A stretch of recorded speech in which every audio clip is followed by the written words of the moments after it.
Almost every tennis fan remembers the moment a seemingly invincible player steps onto center court, poised to lift the Venus rosewater dish. Petra Kvitova did this twice, 2011, almost a shock debut, and 2014, a merciless dismantling. But here's the myth we need to bust right now: Kvitova was never just a grass court specialist. She was an anomaly, a 6-foot-tall left-hander whose ground strokes were technically perfect accelerations, treating the tennis ball less like a sphere and more like a projectile launched from a cannon. Her game was not built on the low skid of grass, but on sheer, unadulterated rotational power, the kind that demands absolute respect on any surface, yet somehow found its most lethal expression on the lawns of Wimbledon. The common narrative paints her simply as a powerful hitter, but this overlooks the surprising balletic rotation, the deceptive drop shots, and the unparalleled mental fortress that allowed her to absorb and redirect the momentum of the game's hardest strikers. Kvitova's reign at Wimbledon was a masterclass in controlled aggression, defying the modern trend toward conservative baseline play. Her ability to flatten out a 90-mile-per-hour forehand while covering the court with extraordinary grace was almost paradoxical. She was the unstoppable force wrapped in silk gloves. Her technique, famously described as minimalistic loading, maximalistic destruction, allowed her to generate enormous racket head speed without visible effort, turning defense into immediate, lethal offense. She was the prototype of the new power player, a strategic battering ram. What truly set her apart was the unique combination of the left-handed server's advantage, pulling opponents impossibly wide, and the clinical efficiency of her first volley, showing surprising touch for a player renowned for brutal power. She wasn't just hitting hard, she was imposing a tempo others could not sustain, creating pressure cooker situations from the second the ball left her racket. Let's zoom in on the physics of Kvitova's left-handed whip. The traditional right-handed forehand often requires complex sequencing, but Kvitova's dominant left side offered a natural, open-stance coiled spring effect, propelling the ball with devastating spin and depth. Her backhand, technically a weaker wing for many power players, was converted into a reliable defensive weapon and a deadly cross-court passing shot, a crucial factor in defeating Sharapova in 2011. Intriguingly, Kvitova's peak performance often correlated with her lowest maintenance approach to the game, indicating a deeper, almost subconscious understanding of court geometry. She was one of the few players who could comfortably transition from hitting a winner off a half volley to landing a precise lob over a charging net player, demonstrating a versatility power players rarely possess.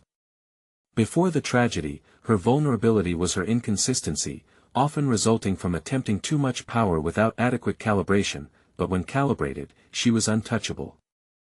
Her career arc seemed destined for consistent, albeit fragile, brilliance until the morning of December 20, 2016.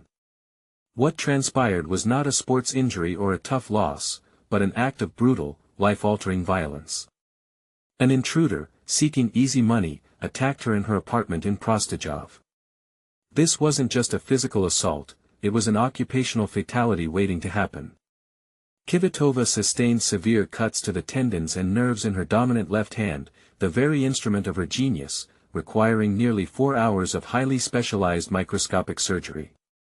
The prognosis was grim. Doctors warned she might never return to professional tennis, and for months, simply grasping a pen was a monumental, painful task. This was beyond the purview of any sports psychologist or trainer. This was a fight for her professional identity, and perhaps more fundamentally, for the functionality of her life. The subsequent rehabilitation journey became the stuff of legend, eclipsing her 2 Wimbledon titles in terms of profound human achievement. Imagine an orchestra conductor losing the feeling in their baton hand, or a painter suffering damage to their wrist. The destruction was targeted at her core competency. She had to relearn basic motor skills, gripping the racket, feeling the strings, coordinating the muscles necessary for that distinctive, rotational power. Her return to competition at the 2017 French Open, just 5 months later, was an act of stubborn, quiet defiance.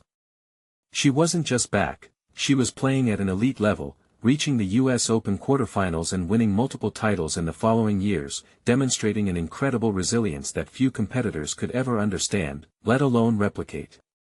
One of the most fascinating aspects of her return was the subtle alteration in her grip, compensating for nerve damage, proving that motor skill, memory and sheer will can often surpass physical limitations.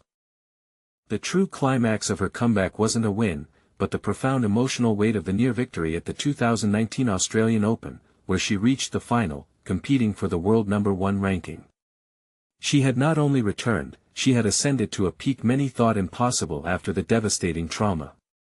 She was defeated by Naomi Osaka in a stunning 3-set match, but Kvitova, weeping during the trophy presentation, overwhelmed not by loss but by the sheer, improbable fact of her presence there, captivated the world. This moment redefined her legacy. Her championships were testament to her talent, but her survival and sustained excellence were evidence of an extraordinary inner resolve. She had transmuted physical and psychological trauma into fuel, demonstrating that trauma doesn't have to be a full stop, it can be a terrifying, character-forging comma.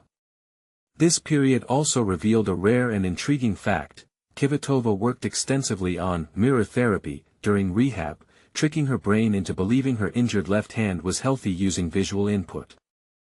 Kvitova's sustained excellence throughout her mid-30s, an era usually defined by decline for power players, underscores the depth of her technique and conditioning, post-injury. Her game retained its signature explosive quality, yet gained a new level of strategic patience, evidence of the mental recalibration forced upon her by her ordeal. She demonstrated that true power in sport is derived not just from physical ability, but from an unbreakable spirit that has faced the absolute extreme and refused to shatter. The sheer fact that she continued to win significant tournaments, relying on the same dominant hand that required extensive reconstruction, makes her one of the most compelling narratives in modern professional sport. She transformed from a talented champion into a symbol of resilience, proving that external validation, trophies, is secondary to internal victory, survival. Her story leaves us contemplating the true nature of athletic greatness. Is true dominance measured solely by trophies, or by the magnitude of the obstacles overcome while achieving them?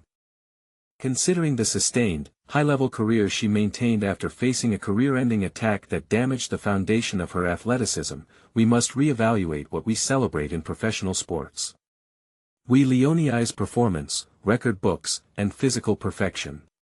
But Petra Kvitova's story forces us to look beyond the numbers and consider the human cost and the remarkable fortitude required not just to compete, but to exist at that level after staring down oblivion. She is a living testament to the fact that the greatest victories are often invisible, fought in the silence of rehabilitation rooms rather than the roar of stadiums.